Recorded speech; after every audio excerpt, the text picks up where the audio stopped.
Is there a law above the law? Not a written law, constitution, decree, but a law woven into the fabric of reality itself. Is there a natural law?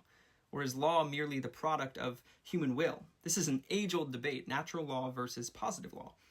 The question isn't whether societies write their own laws down. Of course they do. Laws are drafted, passed, and enforced by nearly every nation. But the real question being asked is whether right and wrong are discovered through reason or invented.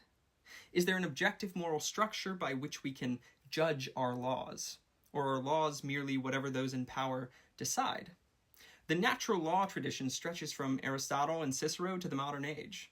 It arguably reaches its most systematic expression in Thomas Aquinas.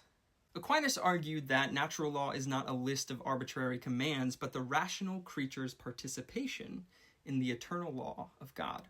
In simpler terms, there's a structure to human nature and ends built into that nature. Laws that align with those ends promote human flourishing. Laws that contradict those ends distort human nature.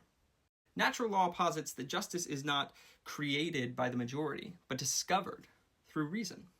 Positive law, by contrast, posits that laws are merely made by human authorities, with no reference to any objective moral standards.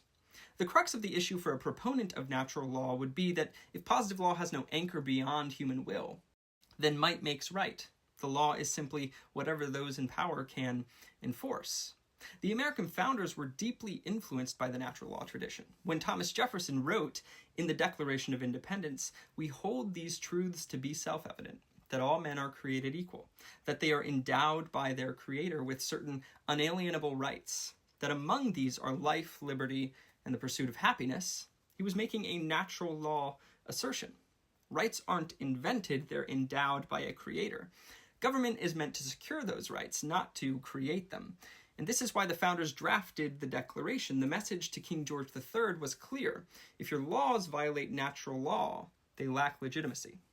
This is a concept all of us have to wrestle with. If natural law exists, slavery is wrong even if legal. Tyranny is wrong even if efficient. But if natural law does not exist, then law is little more than disguised power, and rights become permissions granted by the state.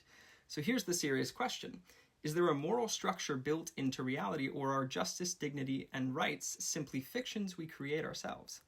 Because if they are only fictions, then they can be rewritten. But if they're real, they bind kings and democratic republics alike.